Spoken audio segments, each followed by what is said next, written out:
वामसेव के माध्यम से राष्ट्रीय मूल निवासी संघ नाम का नया संगठन बनाया गया है। वामसेव कर्मचारियों का सामाजिक संगठन है।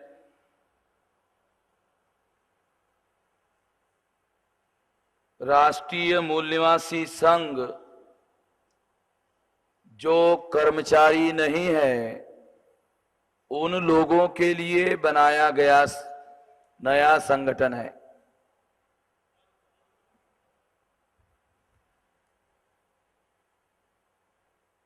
आमतौर पर समाज में जो संगठित वर्ग है कर्मचारियों का वो 2% है।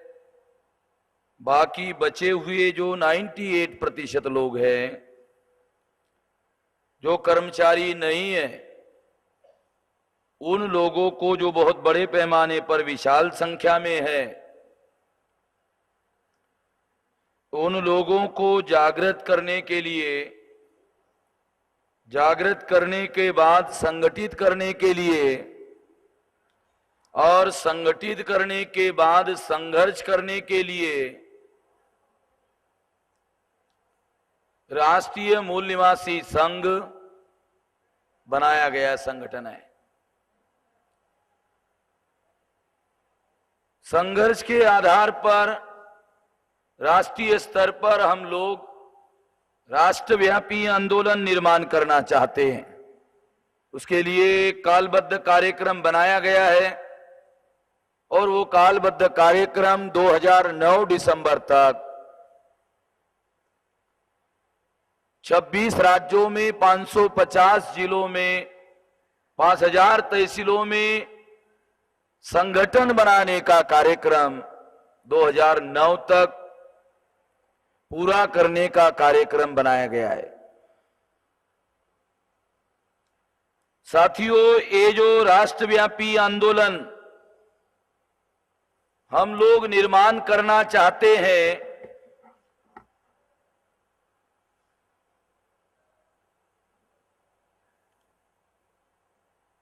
ये राष्ट्रव्यापी आंदोलन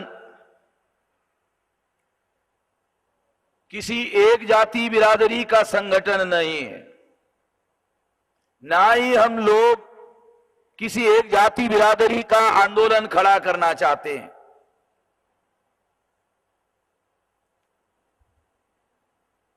इस देश में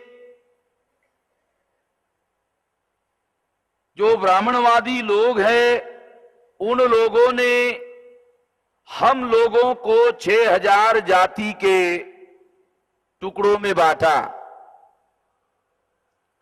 और 6000 जाति के टुकड़ों में बांटकर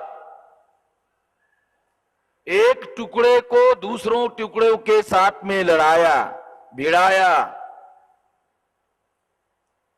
और जिन लोगों को लड़ाया भिड़ाया वो लोग आपस में लड़ने में, भिड़ने में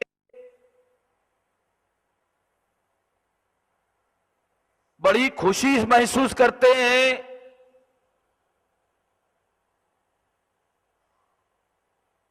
और इस वजह से इन लोगों की जो गुलामी है वो गुलामी दीर्घ भी हो जाती है। इस बात को ध्यान में रखते हुए हम लोगों ने संगठन के जो बहुत बड़े 2 कार्यक्रम बनाए। इसमें पहला कार्यक्रम है संगठन का भौगोलिक विस्तार 6 लाख गांवों तक किया जाना चाहिए। 26 राज्यों में 550 जिलों में 5000 तहसीलों में 50,000 ब्लॉक में 6 लाख गांवों में संगठन का विस्तार किया जाना चाहिए। और दूसरा कार्यक्रम है 6000 जाति के टुकड़ों में हमारे दुश्मनों ने हमको बांटा। हम बटे हुए लोग नहीं हैं, बांटे हुए लोग हैं। तो इन बटे हुए नहीं बांटे हुए लोगों को जगाकर जोड़ने का दूसरा कार्यक्रम बनाया।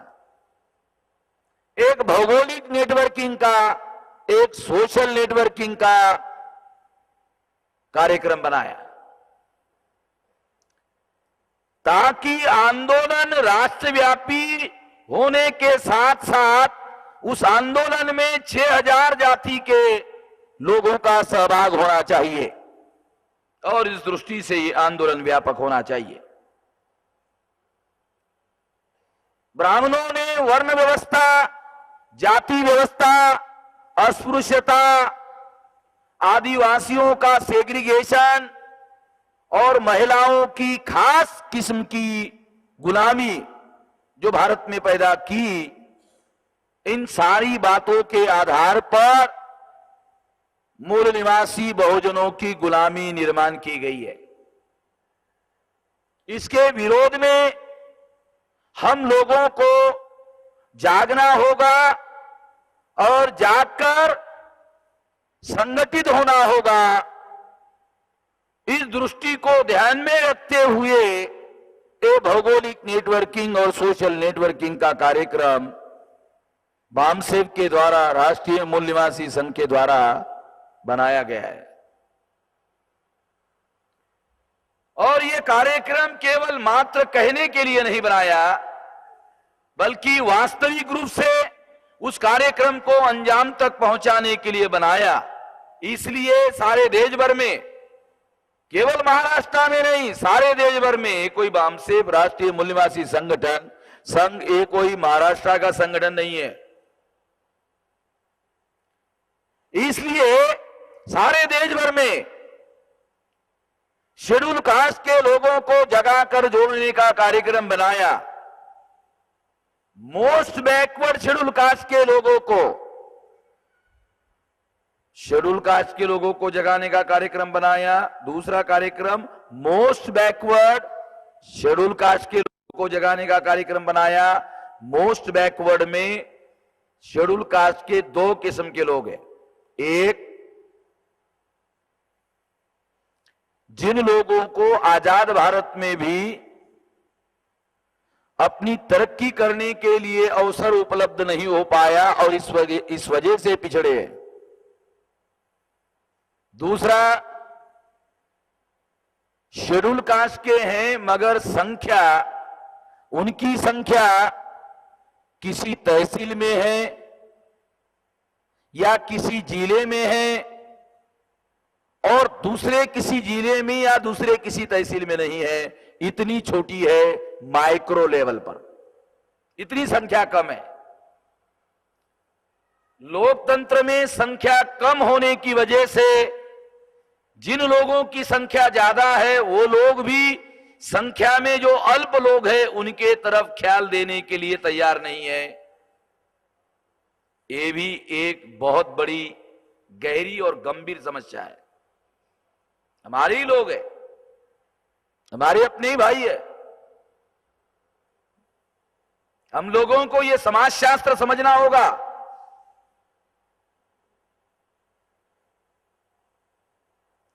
दूसरी बात, शेड्यूल ट्राइब के लोगों को जगाकर जोड़ने के लिए सारे देश भर में हम लोगों ने इसी तरह से कॉन्फ्रेंसेस अलग अलग जगह सारे देश भर में लगाने का कार्यक्रम चलाया है। कई सालों से लगा रहे हैं, कई सालों से यह काम चल रहा है।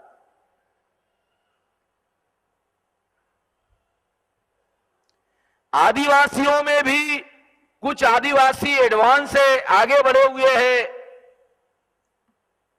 जैसे गोंड ट्राइब है, ये आदिवासी एडवांस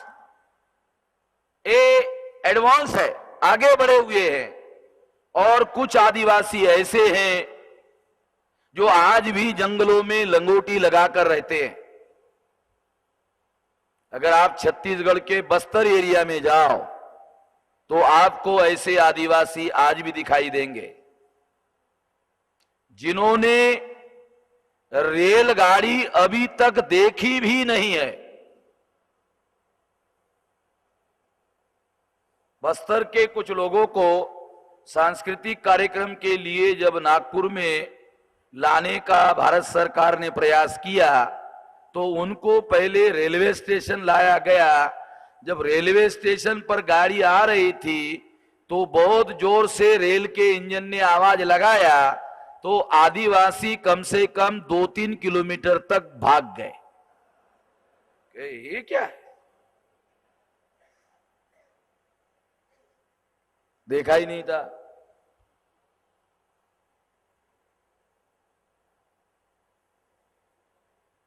तो ये इससे आपको पता चलता है कि कैसे बैकवर्डनेस की जो स्थिति है कैसे है। शेड्यूल कास्ट में कुछ जातियां ऐसी है जो सारे देश भर में शेड्यूल कास्ट की ही जातियां है और कोई नहीं। वो सफाई का काम करती है और किसी एक जाति के लोग सफाई का काम नहीं करते। शेड्यूल कास्ट के लोग अलग अलग स्टेट में, कुछ जाति के लोग शेड्यूल कास्ट के, सारे देश में अलग अलग जाति के लोग सफाई का काम करते हैं, एक जाति के नहीं। ये भी सफाई का काम करने वाले लोगों को भी मालूम नहीं है। जब हमने इसके बारे में, इसमें हम लोगों ने जागरण का काम शुरू किया तो इसका सारा कंसोलिडेट इंफॉर्मेशन इकट्ठा किया।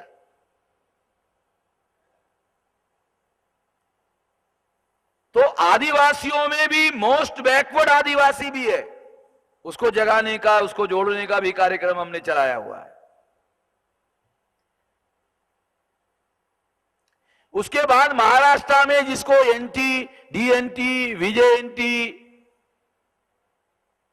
ज्यादातर स्टेट में इन लोगों को शेड्यूल कास्ट में या शेड्यूल ट्राइब में शामिल कर दिया गया। महाराष्ट्र में इसको एनटी, डीएनटी, विजेएनटी में शामिल कर दिया गया।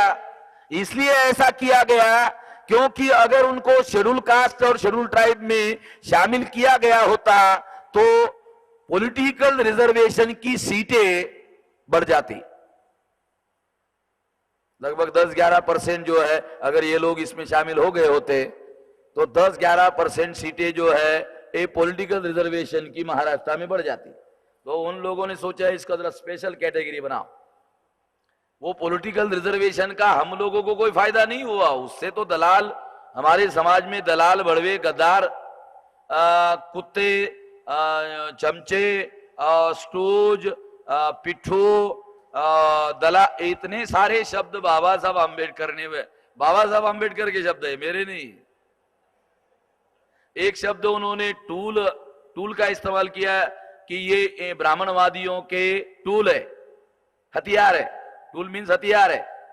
इन हथियारों का वो हमारे समाज को डिवाइड करने में, दबाने में, शोषित रखने में इस्तेमाल करते हैं, टूल। दूसरा शब्द इस्तेमाल किया स्टूज यानी पिट्ठू। तीसरा शब्द इस्तेमाल किया अंग्रेजी में उन्होंने एजेंट, मीन्स दलाल और बड़वे। चौथा शब्द इस्तेमाल किया पालतू कुत्ते। पांचवा शब्द किया हमारे समाज के गद्दारों को कांग्रेस टिकट देती है, मेरे नहीं है, बाबा साहब आम्बेडकर के शब्द है।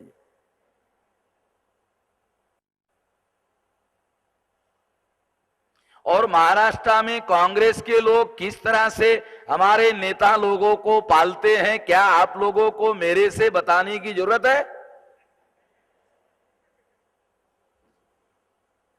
बताने की जरूरत नहीं। बाबा साहब आम्बेडकर के समय में जो इस तरह के दलाल, बड़वे, चमचे जो है माइक्रोस्कोप में देखना पड़ता था, इतने छोटे थे। अब ये दलाल, बड़वे और चमचे इतने संख्या में ज्यादा हो गए हैं कि अब माइक्रोस्कोप में देखने की कोई जरूरत नहीं है। पहले बुद्धिमान आदमियों को माइक्रोस्कोप से दिखते थे, बुद्धिमान आदमी को भी नहीं दिखते थे, इतने बारीक थे वो, उसको भी माइक्रोस्कोप से देखना पड़ता था। अब साधारण आदमी को भी दिखाई देते हैं। साधारण आदमी दूर से बोलता है, वो देखो, वो देख रहे हो, वो उसका चमचा है, वो देखो, वो जो है वो उसका चमचा है, और वो जो है वो चमचे का चमचा है। ये मैं अपने अनुभव की आपको बता रहा हूं। यानी इसका मतलब है कि अब साधारण आदमी को, जिसको आईसाइट नहीं है, जिसको फोरसाइट नहीं है, फोरसाइट तो छोड़ो, जिसको आईसाइट नहीं है उसको भी दिखाई देता है। इतने हो गए संख्या में। ये सारे शब्द बाबा साहब अंबेडकर ने इस्तेमाल किए हुए। साथियों, तो ये जो सोशल नेटवर्किंग का कार्यक्रम है, ये सोशल नेटवर्किंग का कार्यक्रम, ये पॉलिटिकल रिजर्वेशन संख्या में बढ़ाना पड़ेगा महाराष्ट्र में, इसलिए एनटी, डीएनटी, वीजेएनटी को शेड्यूल कास्ट और शेड्यूल ट्राइब में शामिल नहीं किया, उसका स्पेशल कैटेगरी बनाई। उनका ऐसा सोच था इससे उनको फायदा होगा, हमारा ऐसा सोच है कि इससे हमको फायदा होने वाला नहीं है, इससे हमारा सत्यानाश होता है। महाराष्ट्र में तो कुछ लोग अभी भी ऐसे हैं, वो ऐसा कहते हैं कि धर्मांतर के बाद में पॉलिटिकल रिजर्वेशन की सीटें कम की गई है। उन्होंने सुप्रीम कोर्ट में केस दायर किया कि पॉलिटिकल रिजर्वेशन में धर्मांतर के बाद जिनको माइनस किया था उनको फिर से पॉलिटिकल रिजर्वेशन दिया जाए, अर्थात बाबा साहब अंबेडकर की भाषा में उनको दलाल, भड़वा, कुत्ता, गद्दार बनाया जाए। सुप्रीम कोर्ट ऐसा ऑर्डर दे कि उनको दलाल, भड़वा, गद्दार, कुत्ता बनाया जाए। उसका मीनिंग है, आप लोगों को समझ में आए इसलिए विश्लेषण करके समझा रहा। ऐसा मैंने एक अखबार में उसके ऊपर लिखा हुआ था कि ऐसा ऐसा केस जो है, वो बॉम्बे में अखबार निकल रहे आजकल, उसमें ऐसा लिखा हुआ था। बाबा साहब अंबेडकर ने पॉलिटिकल रिजर्वेशन को खत्म करने के लिए आर भोड़े के नेतृत्व में बॉम्बे में आंदोलन चलाया था। उसी बॉम्बे में ये लिख कर आ रहा था। क्या हो रहा है इससे आप लोग अंदाजा लगाओ, जागृति का क्या हो गया। इसलिए एनटी, डीएनटी, वीजेएनटी को अलग रखा गया। ये एनटी, डीएनटी, वीजेएनटी के भी कार्यक्रम साथियों हम लोग जगाया जाए, जोड़ा जाए, इकट्ठा किया जाए, इसके भी कार्यक्रम हम लोगों ने लगाए। देखो, एक बात मैं आप लोगों को बताता हूं, जो लोग केवल मात्र एक जाति का संगठन बनाएंगे उनकी संख्या अल्प होगी, और जिनकी संख्या अल्प होगी वो चुनाव में अपने कोई आदमी खड़े नहीं कर सकते, और खड़े किए तो जितवा नहीं सकते। ये उनको मालूम होने की वजह से ऐसे लोग ज्यादातर या तो कांग्रेस को या तो बीजेपी को जब चुनाव आता है तो टिकट मांगने का काम करते हैं। एक जाति का संगठन बनाने वाले जो लोग हैं वो लोग ज्यादातर जब चुनाव आता है तो उन लोगों को अपने लिए टिकट मांगने का काम करते हैं, अर्थात मांगने का काम करते हैं। देखो, खास बात मैं आपको फिर रिपीट करके बताता हूं। एक जाति का संगठन बनाने वाले लोग संख्या में अल्प होने की वजह से वो या तो चुनाव लड़ते नहीं है, अगर लड़ गए तो हार जाते हैं, इसलिए अनुभव से दोबारा लड़ने की कोशिश नहीं करते, वो टिकट मांगने का काम करते हैं। टिकट या तो कांग्रेस को मांगते हैं, बीजेपी को मांगते हैं, या शिवसेना को मांगते हैं। महाराष्ट्र का उदाहरण दिया जाए, इसका मतलब है ये जो लोग हैं जिनको आप लोग अपना नेता मानते हो, वो टिकट मांगने का काम करते हैं, अर्थात मांगने का काम करने वाले ये लोग हैं। महाराष्ट्र में मांगने वाले लोगों को भिखारी कहते हैं।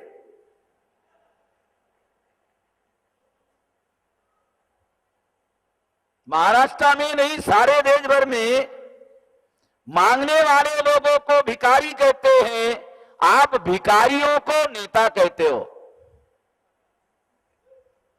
जो खुले साले भिखारी है उनको आप नेता कहते हो और कहते हो ये हमारा कल्याण करेगा, साला खुद ही भिखारी है, खुद ही भिखारी। मांगने का आपको प्रैक्टिकल बता रहा हूं भाई। और जो मैं पैमाना आपको बता रहा हूं, मापदंड आपको बता रहा हूं, चुनाव आते ही देख लेना मांगने का काम कैसे करते हैं। सीट एक होती है और 20-20, 50-50 लोग जो है मांगने का काम करते हैं। एक ही आदमी को टिकट मिलता है और मांगने वाले जो है भिखारी टाइप लोग है, स्वाभिमान शून्य लोग है। बाबा साहब कहते हैं गद्दार है, दलाल है, बड़वे हैं, ये लोग मांगने का काम करते हैं। तो 50 लोगों की जब लिस्ट रहती है तो वो हाईकमांड को आश्वासन देते हैं कि मैं अपने समाज के साथ ज्यादा से ज्यादा गद्दारी करूंगा, मुझे टिकट दिया जाए। इस गद्दार से मैं ज्यादा बढ़िया गद्दारी करूंगा, क्योंकि मैं ज्यादा पढ़ा लिखा हूं, गद्दारी करूंगा और पता भी नहीं चलने दूंगा, मैं इतना होशियार हूं। जो प्रैक्टिकल है बता रहा हूं भाई, अनुभव की बात बता रहा हूं।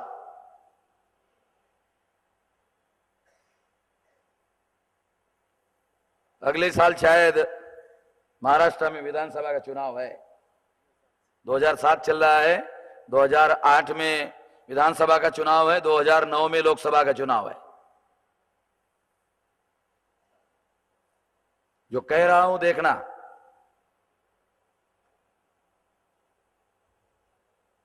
साथियों, एनटी डीएनटी वीजेएनटी के लोगों को भी जगाकर जोड़ने का सारे महाराष्ट्र में ये अभियान बामसेव के द्वारा चलाया गया। पहली बार जब इस विषय पर हम लोगों ने बॉम्बे में 2003 में डिस्कस और डिबेट के लिए ऑल इंडिया के अधिवेशन में एनटी डीएनटी वीजेएनटी के लोगों को बुलाया,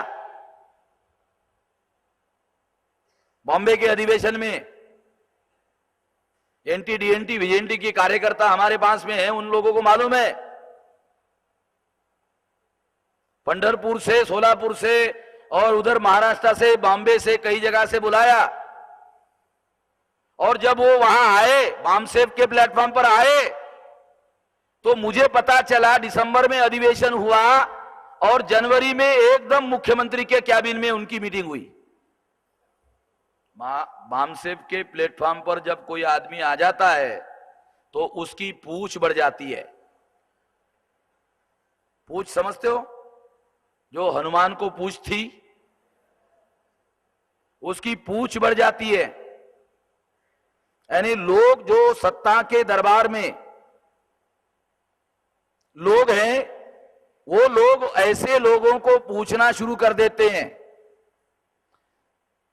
वो देते कुछ भी नहीं है, पूछते हैं। इनका ऑब्जेक्शन ही ये रहता है कि हमको पूछते ही नहीं है, तो वो पूछना शुरू करते हैं। पूछना शुरू करते ही इनकी समस्या खत्म हो जाती है, क्योंकि इनकी समस्या ही क्या है? पूछते नहीं है। तो पूछना शुरू करते हैं, मुख्यमंत्री के कैबिन में बुलाते हैं, आधा आधा कप चाय पिलाते हैं, पूरा कप पिलाने की जरूरत ही नहीं है, कैबिन में बुलाया यही बहुत है। विलासराव देशमुख ने अपने कैबिन में इनको बुलाया, अंदर खाते से हम लोगों को खबर मिली। हमारे हर जगह आदमी बिठाए हुए हैं, सरकार को मालूम नहीं है। उस मीटिंग में कौन कौन आदमी अंदर बैठे थे, नाम के साथ हमारे पास लिस्ट आ गई। फिर जब कांग्रेस ने ऐसा किया तो महाराष्ट्र के लोगों ने अटल बिहारी वाजपेयी को और बीजेपी को बताया होगा कि कांग्रेस ने ऐसा किया, तो अटल बिहारी ने पंढरपुर में एनटी डीएनटी वीजेएनटी की परिषद लगाई। बामसेव ने एनटी डीएनटी वीजेएनटी के इश्यू को नेशनल एजेंडा में जब डिस्कस और डिबेट का इश्यू बनाया, ये सारी घटनाएं डिस्कस डिबेट करने के बाद की है, पहली नहीं है। पहले नहीं पूछा, हमने जब डिस्कस किया उसके बाद की घटनाएं। जो कुमार बराबर बोल रहा हूं, कुमार को सारा डिटेल मालूम है। अब उन लोगों के नाम, उनकी कौन से लोगों को बुलाया था बॉम्बे के अधिवेशन में, नाम मेरे पास में है, मैं खाम है उन लोगों को नाम घोषित करके आप लोगों को या खामखा हम लोगों को इन फाइटिंग का जो माहौल है वो मैं नहीं बनाना चाहता, क्योंकि हमारा एजेंडा जोड़ने का है। जोड़ने के लिए बुलाया, दुश्मनों को मालूम हुआ जोड़ने से क्या हो सकता है, हमारे लोगों को तो मालूम है नहीं जोड़ने से क्या हो सकता है, दुश्मनों को मालूम है। और इसलिए उन्होंने इसको काउंटर करने की कोशिश की। इसके बाद में जो अदर बैकवर्ड क्लास का वर्ग है, उस अदर बैकवर्ड क्लास में जिसमें मंडल कमीशन है 3743 जातियां है, मगर ये ओबीसी के जो लोग हैं इसमें समाजशास्त्र की दृष्टि से अगर विश्लेषण किया जाए 4 प्रकार के सामाजिक समूह मंडल कमीशन में है। Number 1 MBC, most backward caste. Mandal commission में भी ऐसी लिस्ट है। एलआर नाइक नाम का मोस्ट बैकवर्ड क्लास का एक व्यक्ति था, उसका यह कहना था कि ओबीसी की 2 लिस्ट बनाई जाए, एक एमबीसी एक ओबीसी, उनके संख्या के अनुसार 2 जगह इन लोगों को हिस्सेदारी दी जाए। एलआर नाइक की भूमिका बराबर थी।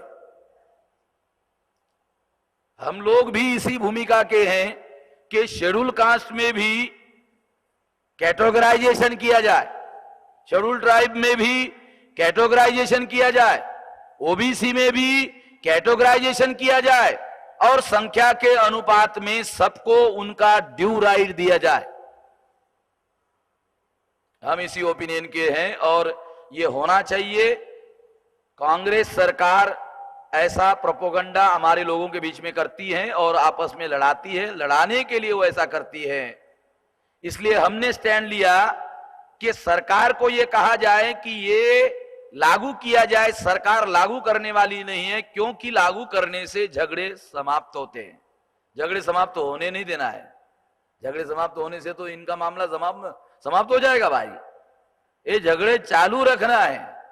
इसलिए हम लोगों ने ये स्टैंड लिया कि कैटेगराइजेशन किया जाए, दिया जाए। नहीं दे रहे, नहीं दे रहे। मैंने मराठा सेवा संघ का पूना में कार्यक्रम हुआ था, वहां कंपैरेटिव मुद्दा बताया था कि क्रीमी लेयर से लोगों को माइनस करने के बजाय कैटेगराइजेशन किया जाए और संख्या के अनुपात में लोगों को दे दिया जाए, क्योंकि जिन लोगों को आप पैसे वाला कहकर माइनस करते हो वो भी भारत के नागरिक है, और जो भी भारत का नागरिक है उसको गवर्नेंस ऑफ द कंट्री में हिस्सा होना चाहिए, चाहे पैसे वाला हो चाहे गरीब हो, दोनों को हिस्सा होना चाहिए।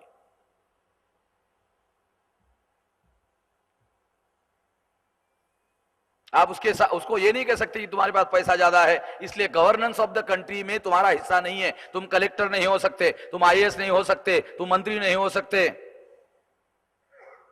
तुम जज नहीं हो सकते। ऐसा नहीं कर सकते आप। इक्वेलिटी बिफोर लॉ में आप ऐसा नहीं कर सकते। इसलिए मैंने जो इस समय विश्लेषण करके बताया कि मैं जो कह रहा हूं वो preamble of the constitution, objective of the constitution के अनुसार बराबर है। जहां सोशल जस्टिस की कॉन्सेप्ट वहां रखी गई है, ये भूमिका उसके साथ में जो मैं कह रहा हूं वो ठीक है। क्रीमी लेयर से क्या होगा? क्रीमी लेयर से वो जो लोग आरक्षण लेने लायक है उनको आरक्षण मिलेगा नहीं, जो आरक्षण लेने लायक नहीं है उसको मिलेगा नहीं। इसका मतलब वो रिजर्वेशन जिस पर्पस के लिए बनाया गया लोगों को फायदा ही नहीं होगा। और दूसरा, अगर पैसे वाले लोगों को आप माइनस करो तो ज्योतिराव फुले क्रीमी लेयर थे, लहूजी उस्ताद क्रीमी लेयर थे, बाबा साहब अम्बेडकर क्रीमी लेयर थे, छत्रपति साहू महाराज ओहर क्रीमी लेयर थे, राजा ही थे, ज्यादा क्रीम था उधर।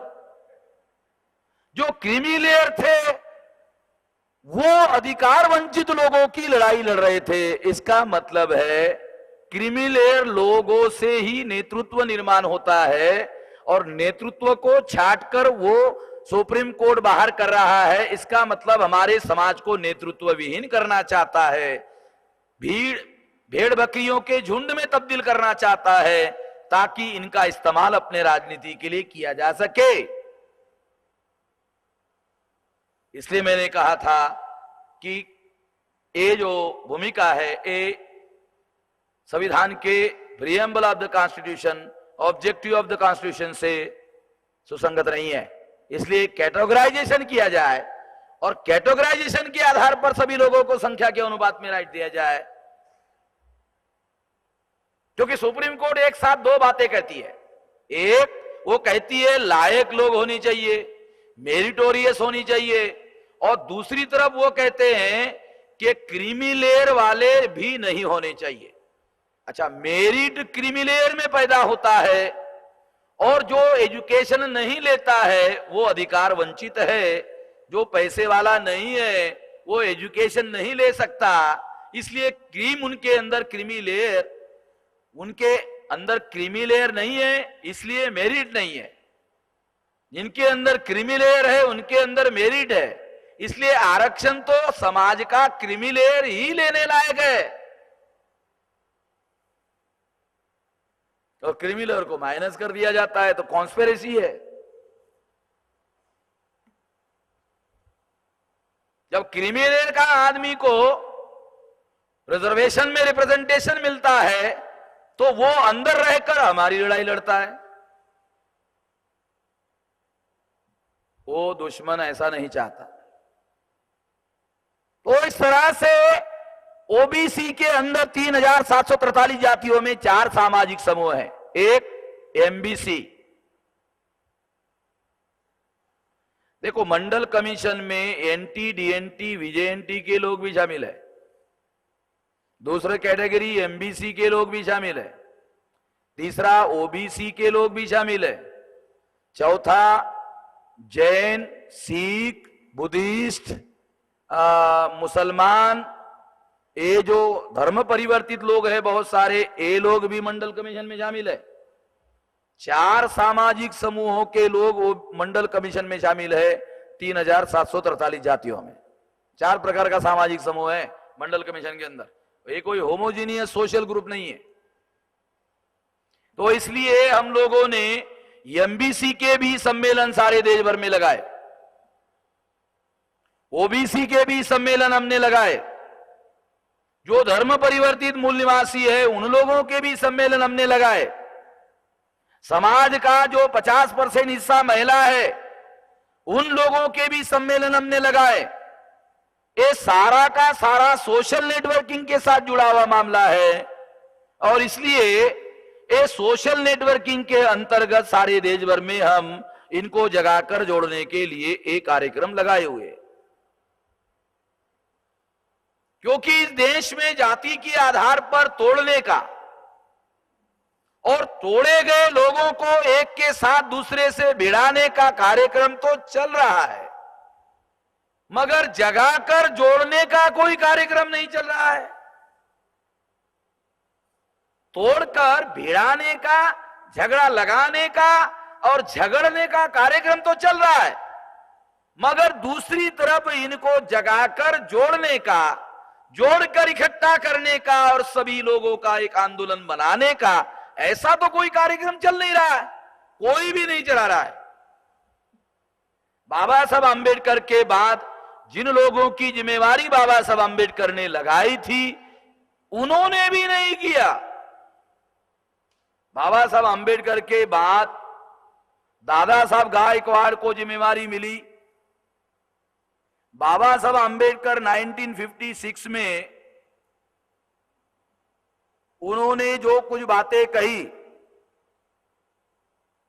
वो एक किस्सा नानक चंद रत्तू ने अपने किताब में लिखा कि बाबा साहब दुखी होकर कभी कभी रात में उनके बेड से उनके सिसकने की आवाज उनके बेड से आती थी। कई बार मैंने ऐसा सुना, तो मैंने एक बार बहुत ज्यादा हिम्मत करके पूछा, क्योंकि बाबा साहब अंबेडकर का स्वभाव उग्र स्वभाव था तो लोग डरते थे। तो हिम्मत करके पूछा, उसने लिखा नानक चंद ने। तो बाबा साहब अंबेडकर ने कहा जाने दो, छोड़ो। वो बाबा साहब के पीछे पड़ा। तो बाबा साहब अंबेडकर ने नानक चंद रत्तू को बताया, नानक चंद मैं बूढ़ा हो गया हूं, ये जो तंबू है उसमें मैं अकेला बंबू हूं, और मैं बूढ़ा हो गया हूं और कुछ दिन में मैं मर जाऊंगा, ऐसा मैं सोचता हूं। और जब मैं सोचता हूं और जब देखता हूं कि मेरे मरने के बाद मेरे समाज का क्या होगा, ऐसा जब मैं सोचता हूं तो मेरा कलेजा फट जाता है, मेरे से दर्द सहा नहीं जाता। इसलिए मेरे मुंह से इस तरह की आवाजें निकलती है। मुझे नहीं लग रहा है कि मेरे जाने के बाद में, क्योंकि मुझे ये दिखाए, मुझे दूर दूर तक कोई नौजवान नहीं दिखाई दे रहा है जो मेरे जाने के बाद इस आंदोलन को आगे बढ़ाएगा। दूर दूर तक मुझे ऐसा कोई नौजवान नजर नहीं आ रहा है। ऐसा बाबा साहब अंबेडकर ने नानक चंद रत्तू को कहा। यानी बाबा साहब अंबेडकर को दूर दूर तक नजर नहीं आ रहा था और महाराष्ट्र के लोगों को दादा साहब गायकवाड़ नजर आ रहा था। है ना सोचने वाली बात। खास बात बता रहा हूं भाई आप लोगों को, पब्लिक मंच से बता रहा हूं पहली बार। बहुत सी बातें बताने लायक भी नहीं होती है, अपने पास रखनी पड़ती है। इतिहास में कुछ बातें ऐसी है। बाबा साहब अंबेडकर के नजदीक में ही दादा साहब रहते थे, बाबा साहब को दिखाई नहीं देता था। और बाबा साहब ने लिखा, नानक चंद रत्तू ने लिखा, मुझे दूर दूर तक ऐसा कोई नौजवान नजर नहीं आता जो मेरे जाने के बाद इस आंदोलन को चलाए। ये सोचकर मेरा कलेजा फट जाता है, मेरा दर्द असहनीय हो जाता है, इसलिए मेरे मुंह से इस तरह की आवाजें निकलती है। ये बात नानक चंद रत्तू के किताब में लास्ट डेट ऑफ बाबा साहब अंबेडकर ये लिखा हुआ है, पढ़ लेना आप लोग। ये हिस्टोरिकल बात है। इससे प्रमाणित होता है कि बाबा साहब अंबेडकर ये भी नहीं सोचते थे कि मेरे जाने के बाद दादा साहब इसको संभालेंगे, ऐसा नहीं सोचते थे वो। मगर हमारे लोग ऐसा सोचते थे।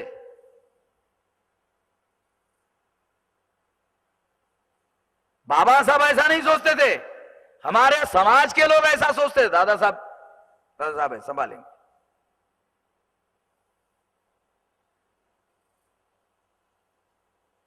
शायद 72 की बात है, पूना शहर की बात है।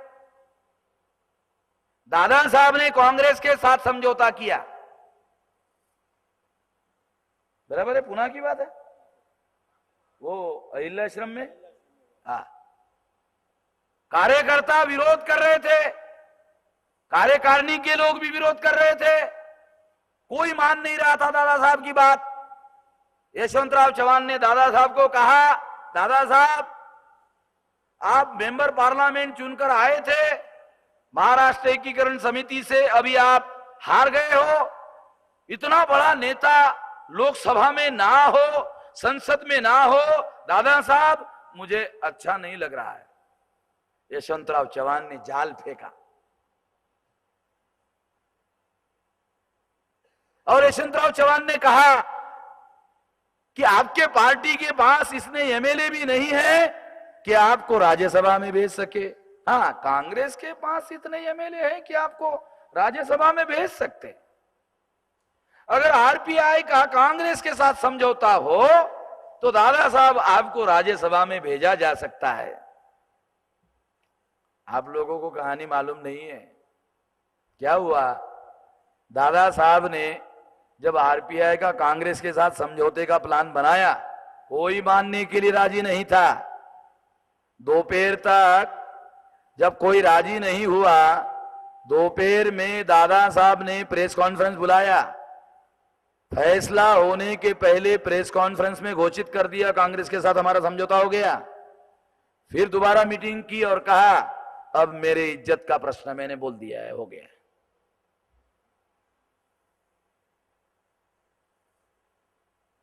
अब मेरी इज्जत का प्रश्न है। अब ये हो गया है, मैंने घोषित कर दिया है, और अभी आप लोग देखो, इज्जत का प्रश्न है। उधर जो हो रहा था उसको देखने के लिए काशीराम भी गए थे, खापर्डे साहब भी गए थे, क्योंकि ये आरपीआई का काम करते थे। आप लोगों को, बहुत लोगों को मालूम नहीं है कांशीराम आरपीआई का। आप लोगों को सबूत चाहिए, बाजीराव कांबळे को जाके मिलो। बाजीराव कांबळे जिंदा है? क्योंकि मुझे नहीं लग रहा था कि वो अभी, मुझे तो लग रहा था वो जाने वाले हैं। पिछली बार जब मेरी मुलाकात हुई थी तो मुझे लग रहा था कि अब ये अगली बार शायद मेरी मुलाकात नहीं होगी। हाँ, बाजीराव कांबळे ने जब इधर चुनाव लड़ा तो काशीराम उनके मुख्य एजेंट होते ना, हाँ, मुख्य प्रचारक, मुख्य थे। और पूना में शेड्यूल कास्ट का एक आदमी महापौर बनाया गया था, मुझे मालूम नहीं अभी उसका नाम, अशोक निगड़े या कुछ तो भी है, भाऊ साहब चौहान। ये भाऊ साहब चौहान को जो महापौर बनाया गया था, वो सारा चमत्कार काशीराम का था। मैं एक बता रहा हूं, मैं हिस्ट्री बहुत लोगों को मालूम नहीं है। तो एक काशीराम जो है वो आरपीआई में ही काम करते थे, खापर्डे साहब भी करते थे, तो वो भी उधर एकीकरण चल रहा था तो गए थे, और ये भी कह रहे थे नहीं होना चाहिए। जब ये हुआ तो होने के बाद काशीराम पूना से नासिक गए दादा साहब को मिलने के लिए, और वहां जाके समझाया, दादा साहब हम ऐसा करने से ऐसा हो सकता है, ऐसा करने से ऐसा हो सकता है, हमारी इतनी एमपी चुन करा सकते हैं, इतना ये हो सकता है, इतना ये हो सकता है, ऐसा करना चाहिए हमको। दादा साहब ने कहा, काशीराम तुम पंजाब के हो, तुम नौजवान हो, तुमको राजनीति मालूम नहीं है, तुमको राजनीति समझ में नहीं आती है, तुमको मालूम नहीं है कुछ, तुम जो कह रहे हो ना ऐसा नहीं हो सकता। क्या कहा दादा साहब ने? तुम जो कह रहे हो ऐसा नहीं हो सकता। आरपीआई का नेशनल प्रेसिडेंट क्या कह रहा था? ऐसा नहीं हो सकता। वो नेता था, क्या सोचता था? नेता था, वो क्या कहता? नहीं हो सकता। वो आदमी नेता कैसे हो सकता? जो ये कहता है नहीं हो सकता, अरे जो नहीं हो सकता वही करके दिखाना नेता का काम है। जो आम लोगों के नजर में नहीं हो सकता वही करके दिखाना नेता का काम है। क्या हुआ? काशीराम ने जो प्लान दादा साहब को समझाया था, दादा साहब ने तो नहीं माना। काशीराम नासिक से वापस आए, दोबारा उन्होंने आरपीआई का नाम नहीं लिया। 72 की बात है, 72 में ही उसने दूसरा संगठन बनाया। ये हिस्टोरिकल रिकॉर्ड आप लोगों को बताता हूं, आरपीआई के 75 के लोगों को मालूम नहीं कुछ भी, बहुत सारी बातें। ये हिस्टोरिकल, इसलिए 72 को ही उसने ऑर्गेनाइजेशन बनाया। 72 को ऑर्गेनाइजेशन बनाया, और कई एमएलए और कई एमपी जो है, जो प्लान दादा साहब को समझाया था, चुनवा कर लाया है। मैं इसलिए ये सारी बात आप लोगों को बता रहा हूं कि बाबा साहब अंबेडकर ने ये कहा था कि मुझे ऐसा कोई नौजवान दूर दूर तक नजर नहीं आता जो इस आंदोलन को आगे बढ़ाए। लोग सोचते थे बाबा साहब की बात दादा साहब चलाएंगे, मगर बाबा साहब के नजदीक में दादा साहब रहते थे, तो बाबा साहब को क्यों दिखाई नहीं देते थे? बाबा साहब, दादा साहब गायकवाड़ को उसका असेसमेंट बाबा साहब के पास में था कि दादा साहब क्या कर सकते हैं और क्या नहीं कर सकते हैं, दोनों चीजें बाबा साहब अंबेडकर जानते थे। और ऐसे बहुत सारे लेटर्स बाबा साहब अंबेडकर ने दादा साहब को लिखे हुए हैं, वो लेटर अवेलेबल है।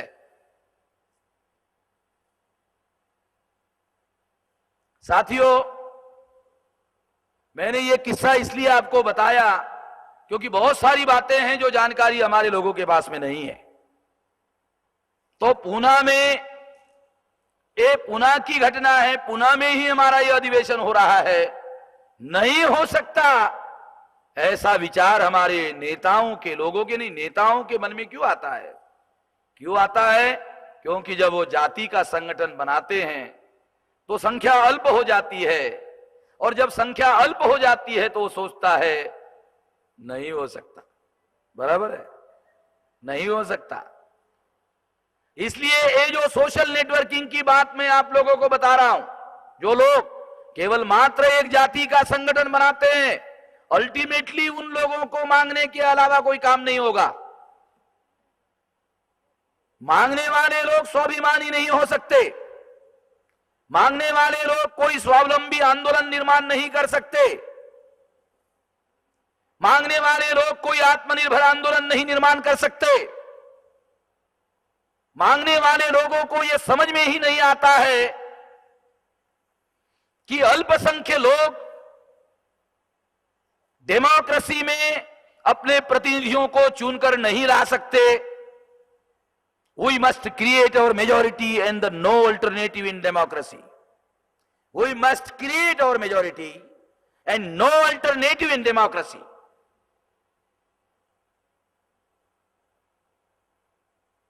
बाबा साहब आंबेडकर जब कहते थे कि हम लोगों को आजाद भारत में शासन करती जमात बनाना है, तो क्या अल्पजन लोगों के भरोसे पर कहते थे? कोई लॉजिकल बात तो हम लोगों को सोचना चाहिए।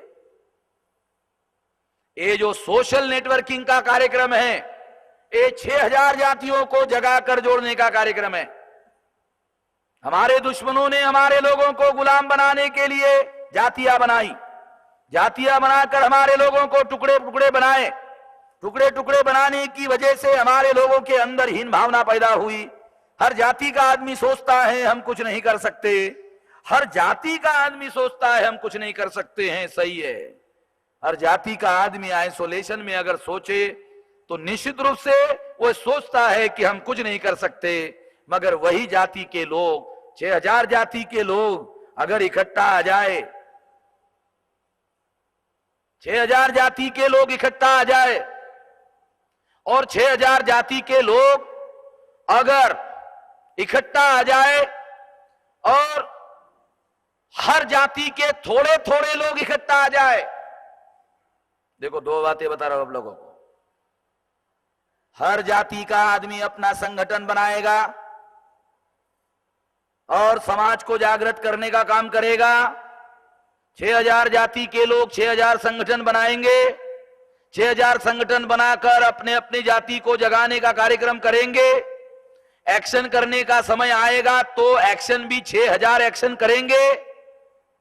ऐसी एक्शन करने से क्या आप ऐसा समझते हो कि आपका दुश्मन परास्त और पराजित हो सकता है? सभी जागृति का काम करने के बावजूद भी आप सफल नहीं हो सकते, क्योंकि आपकी एक्शन यूनाइटेड नहीं है। यूनाइटेड एक्शन किए बगैर आप सफल नहीं हो सकते। चाहे 6000 जाति के लोग केवल जागृति का ही काम करें और दुश्मनों के साथ समझौते का काम ना करे तो भी आप सफल नहीं हो सकते। अगर सभी जागृति का काम करे तो भी। बहुत गंभीर किस्म की बात मैं आपको समझा रहा हूं। आप सोचते होंगे जब सभी जागृति का काम कर रहे हैं तो सफल क्यों नहीं हो सकते? क्योंकि एक्शन यूनाइटेड नहीं है। एक्शन जब तक यूनाइटेड नहीं होगी तब तक आप अपने दुश्मन को परास्त कर नहीं सकते। जब तक दुश्मन परास्त नहीं होगा तब तक आप सफल नहीं हो सकते। दुश्मन को परास्त भी नहीं करोगे, आप सफल भी हो जाओगे। ये दोनों बातें एक साथ होने वाली नहीं है।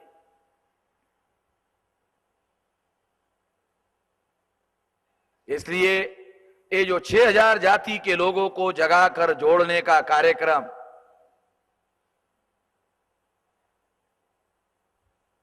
हाँ, इसके 6000 जाति को जगा कर जोड़ने का कार्यक्रम अगर बनाना है, हाँ, एक बात है, उसके लिए आपके अंदर बहुत बड़ी योग्यता चाहिए। सबसे बड़ा तो इधर भेजा चाहिए। सबसे बड़ी बात तो यह है कि इधर भेजा चाहिए। सबसे बड़ी बात तो यह है कि भेजे में हमारे लोगों को ये बात आती ही नहीं है। ये जो 30 साल का मेरे तजर्बे से कह रहा हूं, जब मैं बार बार कहता हूं तो भी नहीं आती, अपने से तो आती ही नहीं है। कहने से, समझाने से, ट्रेनिंग से, एक बार नहीं बार बार बार बार बार बार कहने से, समझाने के बाद भी, क्योंकि समझाना एक बात है, एहसास करना दूसरी बात है। आदमी में परिवर्तन तब तक नहीं होता जब तक वो एहसास नहीं करता। एक समझाना है, एक समझना है। हर समझाने वाला आदमी समझाने में कामयाब हो जाएगा, कहा नहीं जा सकता। सुनने वाला आदमी समझेगा ही, कहा नहीं जा सकता। उसको समझ में आया ये तभी माना जा सकता है जब उसका सोच और व्यवहार जैसा वो कहता है उसके अनुसार हो, और क्रिटिकल सिचुएशन में जब वो व्याख्या करता हो, परिस्थितियों का मूल्यांकन करता हो, और वो परिस्थिति का मूल्यांकन कैसे करता है उससे पता चलता है उसको समझ में आया या नहीं आया।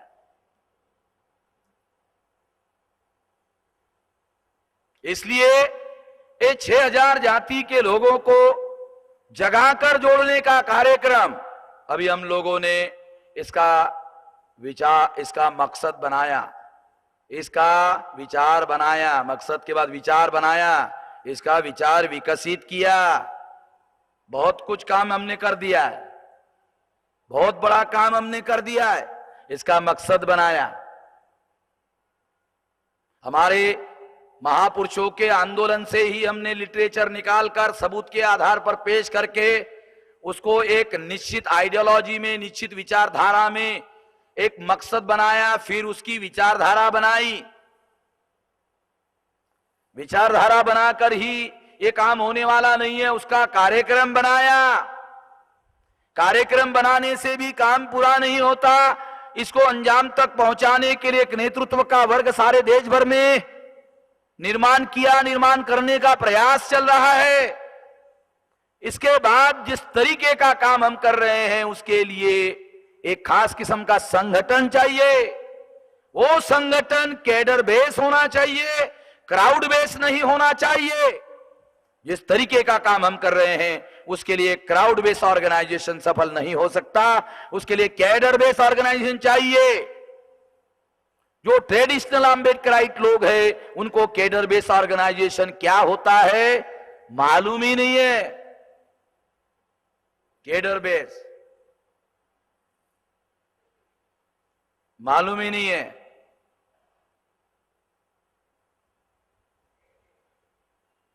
इसके लिए बहुत बड़ी मेथड चाहिए, मेथोलॉजी चाहिए, बहुत कुछ चाहिए।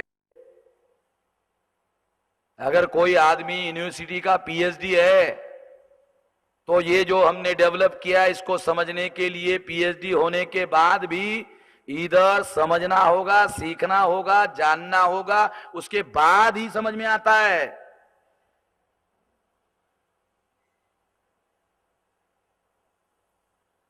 इतना एक क्रिटिकल है, क्योंकि ये जो परिवर्तन, जिस तरीके का परिवर्तन करने का एजेंडा हम लोगों ने बनाया हुआ है वो क्रिटिकल बात है। इसलिए साथियों, ये जो सोशल नेटवर्किंग का कार्यक्रम बनाया, ये सोशल नेटवर्किंग का कार्यक्रम सारे देश भर में चल रहा है।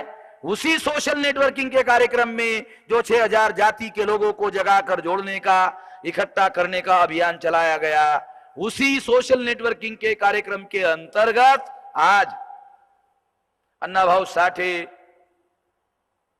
जयंती के मौके पर मातंग जाति जागृति सम्मेलन ये यहां हो रहा है। सारे महाराष्ट्र से लोग यहां आए हुए हैं,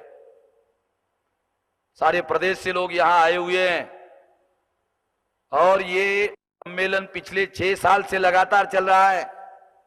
सबसे पहले हमने नांदेड़ में लगाया, बाद में इसको सोलापुर में लगाया, औरंगाबाद में लगाया, सांगली में लगाया, पुणे ने लगाया। ये लगभग 6 कॉन्फ्रेंस जो है हो चुकी है लगातार। इसके पीछे का एक बहुत बड़ा मकसद है, जब तक बाबा साहब अम्बेडकर थे ये लड़ाई झगड़ा चलाने का कार्यक्रम कांग्रेस ने बाबा साहब अम्बेडकर के समय में शुरू किया था। इसका रिकॉर्ड पूना में अवेलेबल है। अंकल सोनोने को पूछ लेना, नाम के साथ मालूम है हम लोगों को कि कांग्रेस ने किसको उस समय हाथ में पकड़ा था। वो शख्स जो है इधर पूना में ही था जिसका उपयोग जो है उस समय कांग्रेस ने इस आंदोलन के खिलाफ में तोड़फोड़ करने के लिए इस्तेमाल किया था। रिकॉर्ड है, पूना के लोगों को भी जानकारी है। मैं उस झंझट में नहीं जाना चाहता नाम वाम लेने के, खामखा छोटे लोगों का नाम लेने से बड़ा आदमी हो जाता है।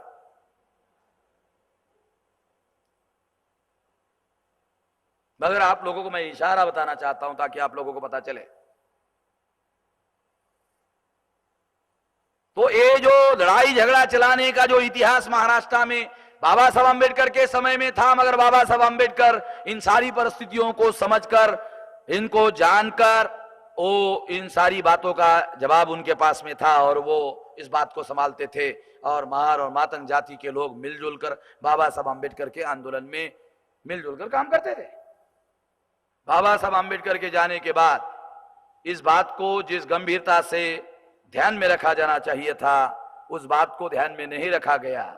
इतिहास जब हमने पढ़ा, इतिहास जानने की कोशिश की, गहराई में जाकर समझने की कोशिश की, बहुत सारा लिटरेचर अवेलेबल है, तो कीपिंग इन माइंड इस बात को ध्यान में रखते हुए कि ये जो झगड़ा पिछले कई सालों से चल रहा है, झगड़ने के लिए दो लोगों की जरूरत होती है।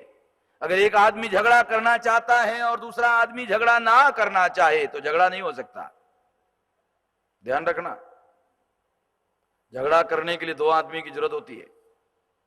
दो आदमी को, दोनों को भी झगड़े की इच्छा भी होनी चाहिए। आदमी दो होने चाहिए और दोनों को भी झगड़ा करने की इच्छा होनी चाहिए, तमन्ना होनी चाहिए। तो ये जो दोनों लोग इधर झगड़ा करते हैं, दोनों के पास इच्छा है। और हिस्टोरिकली जब हमने एनालिसिस किया तो ये देखने में आया कि वो जो दोनों झगड़ा करने वाले लोग हैं, दोनों के दोनों एक ही पार्टी में काम करते हैं। ये भी साला बड़ा अजीब मामला है। समाज में दोनों के दोनों झगड़ा करते हैं और वो दोनों के दोनों जो है एक ही पार्टी में काम करते हैं। और ऐसा हो सकता है कि वो शाम के समय में दारू की पार्टी में, मुर्गे के पार्टी में डाले, दोनों के दोनों इकट्ठा खाते भी होंगे, पता नहीं, ऐसा भी होता होगा। ये तो मेरी जानकारी में नहीं, मगर ऐसा होता होगा।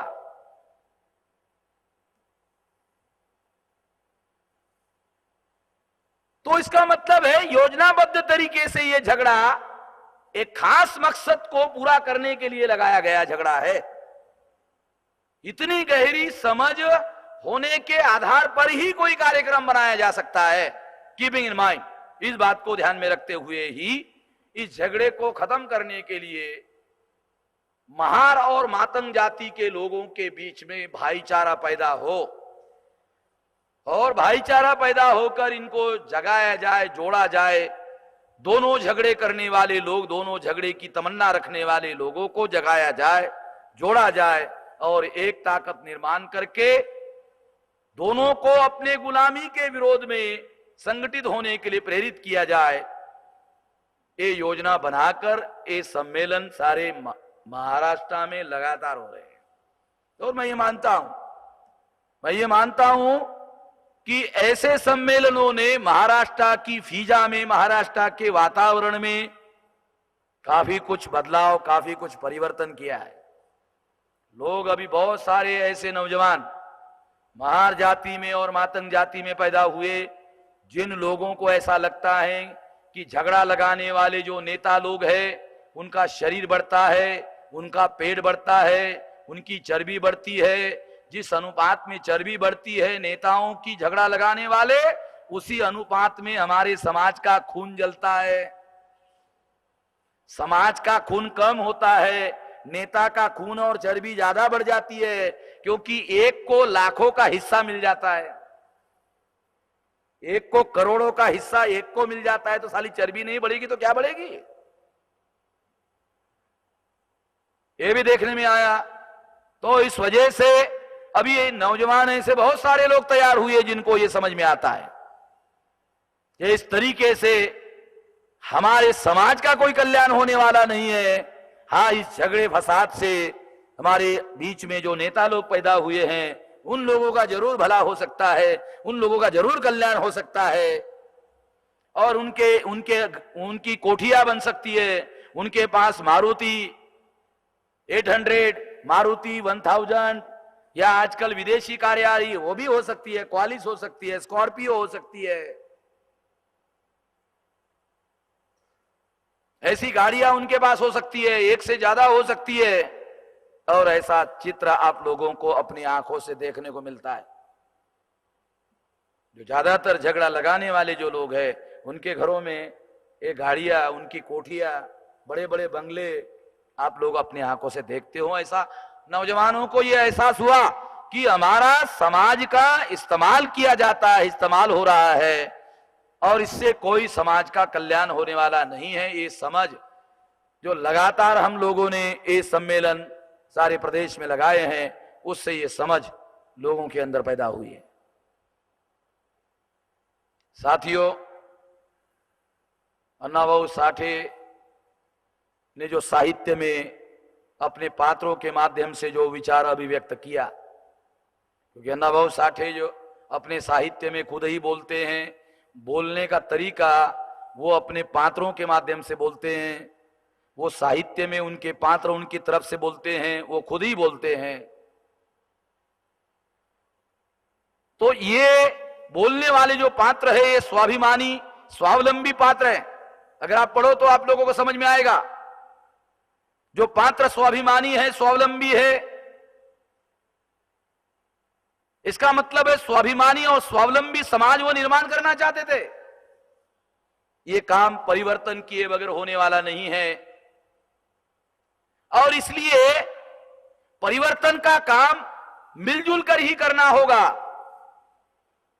मेरे ख्याल से जग बदल घालुनी घाव सांगुन गेले मज भीमराव, इसमें वो सारी बातें लिखी हुई है।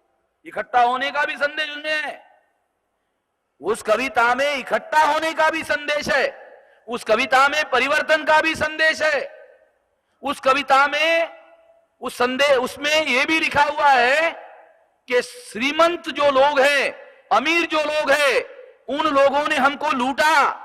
जो धर्मांध लोग हैं, इसका मतलब कैपिटलिस्ट और ब्राह्मणवादी।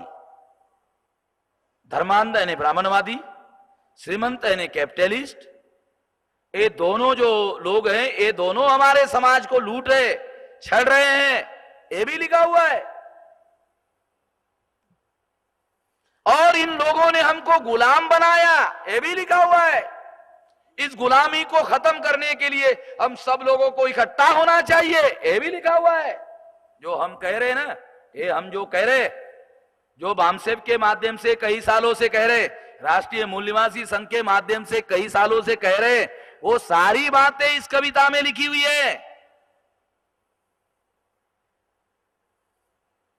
मुझे लगता है कि हम अन्नाभाऊ साठे के दिमाग में जो विचार था उस विचार को सारे देश भर में अमल करने का काम हम लोग कर रहे।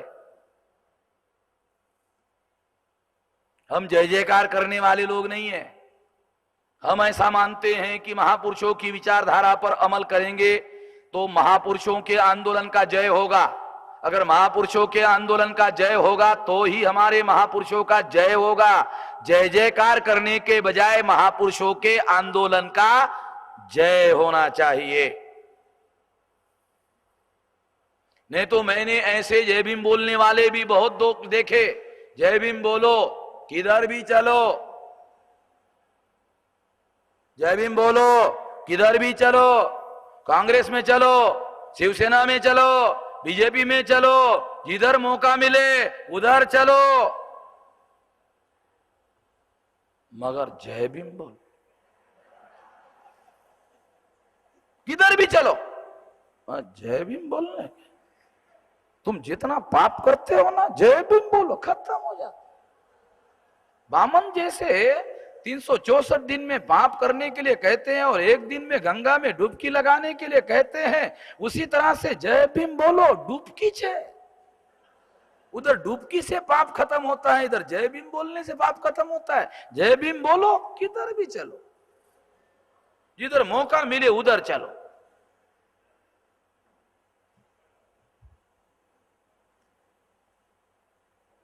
ये आप लोगों को बताने की जरूरत नहीं है, ये चल रहा है, सारे महाराष्ट्र में चल रहा है।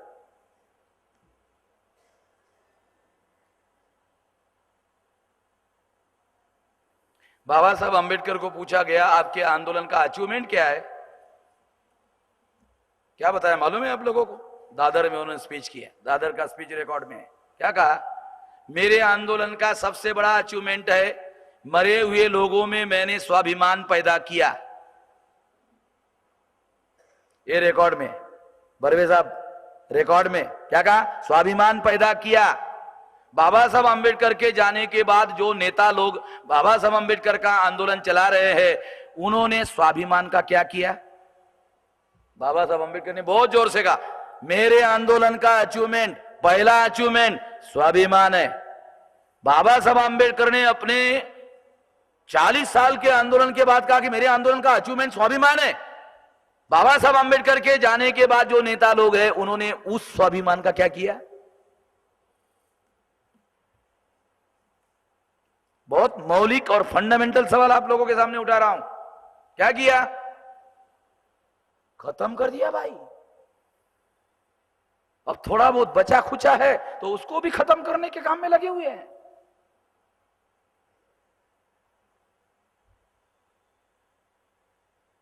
इसलिए साथियों, जो आंदोलन हम चलाना चाहते हैं, उस आंदोलन को सफल करना बहुत जरूरी है।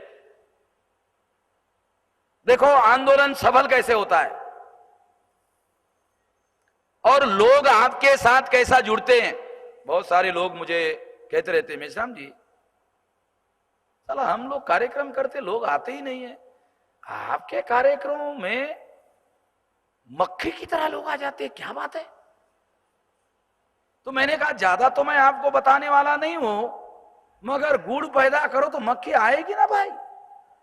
तुम्हारे पास गुड़ नहीं है, मक्खी आएगी कहां से? गुड़ होना चाहिए भाई, गुड़ नहीं है तुम्हारे पास तो मक्खी आएगी कहां से? गुड़ होना चाहिए। मक्खी भी इतनी गधी नहीं होती कि बगैर गुड़ की आ जाए। मालूम है, विफलता में लोग छोड़कर जाते हैं और विफलता की संभावना होने से भी लोग भाग जाते हैं। पूना में दादा साहब गायकवाड़ ने आरपीआई छोड़ी और बाबा साहब अंबेडकर के पुतले के पास गए, वहां उन्होंने सभा ली और सभा लेकर वो कांग्रेस में समारंभ पूर्वक चले गए। उस भाषण में उन्होंने कहा, पूना के लोगों को पुराने मालूम होगा कि मैं कांग्रेस के लोगों को अंबेडकर वाद समझाने जा रहा हूं।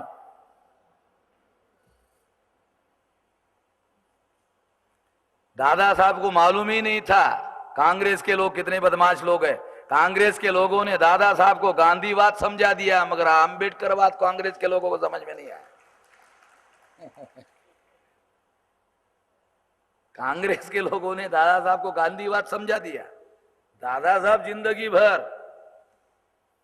कांग्रेस वालों को अंबेडकरवाद नहीं समझा पाए,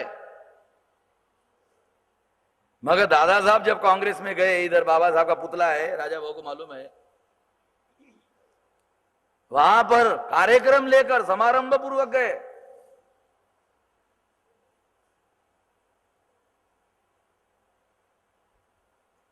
साथियों, सफलता के साथ लोग जुड़ते हैं या तो सफल होने की संभावनाओं के साथ जुड़ते हैं। जहां विफलता होती है लोग छोड़कर भागते हैं, जहां विफलता होती है छोड़कर भागते हैं, अगर विफल होने की संभावना होती है तो भी भाग जाते हैं।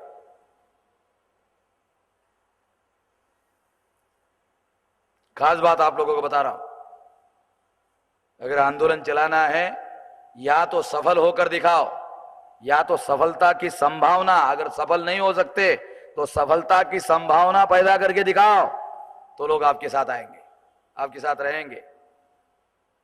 और अगर लोग रहेंगे तो फिर सफल होने की संभावना तो रहेगी। ये जो सोशल नेटवर्किंग का कार्यक्रम है, ये सफलता की संभावना पैदा करने वाला कार्यक्रम है। 6000 जाति के लोगों को जगाकर जोड़ने का कार्यक्रम सामाजिक क्रांति का कार्यक्रम है।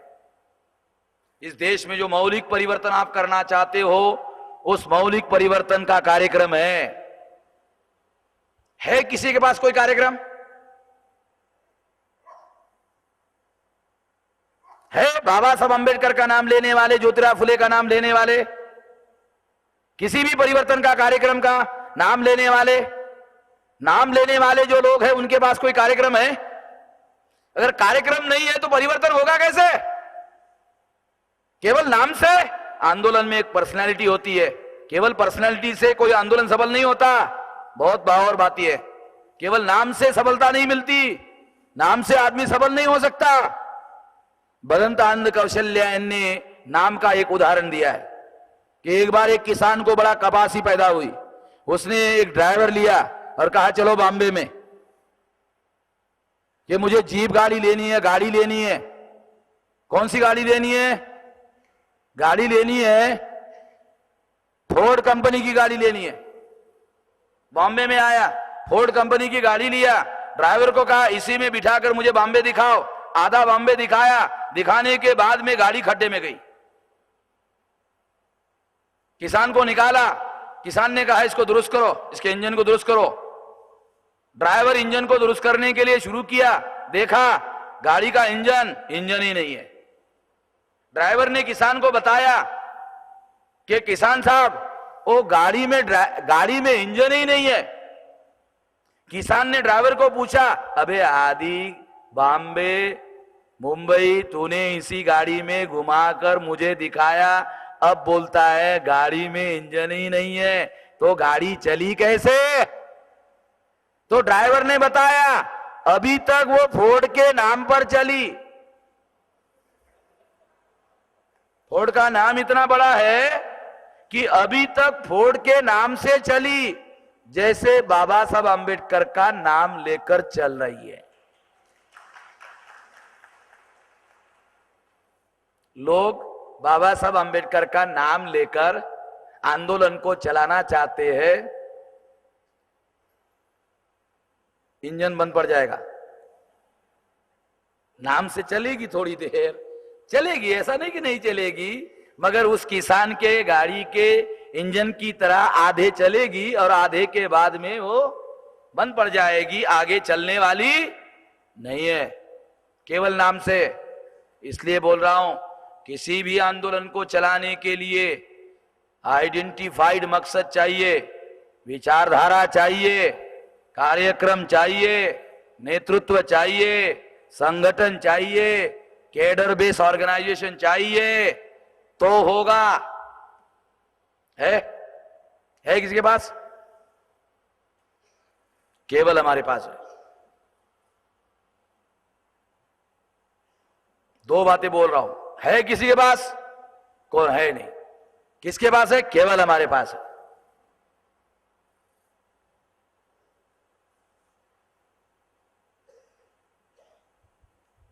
पिंपरी चिंचवड़ में आरपीआई के कुछ नगर सेवक मिले। उन्होंने कहा मेश्राम साहब, हम एक कार्यक्रम रखना चाहते हैं, ट्रेनिंग रखना चाहते हैं, आप आएंगे? तो मैंने पूछा आप क्या करते हो? तो उन्होंने कहा हम आरपीआई के नगर सेवक हैं। तो मैंने पूछा कौन से? तो बोले रामदास जी के। मैंने कहा रामदास जी को बुलाओ ना, मेरे को क्यों बुलाओ?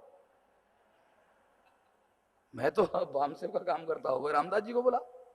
तो उन्होंने कहा उनको भी ट्रेनिंग की जरूरत है। उनके लोग मुझे बोल रहे थे। अरे मैंने कहा ये उनको भी ट्रेनिंग की जरूरत है, ये तुम कहो भाई, ये तुम्हारा आंतरिक मामला है, ये मुझे इससे कोई लेना देना नहीं है। तुम मुझे झगड़े में क्यों खामखा फंसाना चाहते हो भाई? आपस में झगड़ने की मेरी आदत नहीं है। मुझे क्यों उलझाना चाहते हो आप? पिंपरी चिंचवड़ के जो लोग हैं, वो पिंपरी चिंचवड़ के कार्यकर्ता इधर आए हुए हैं, वो बागड़े है, गेड़ाम है, इधर गेड़ाम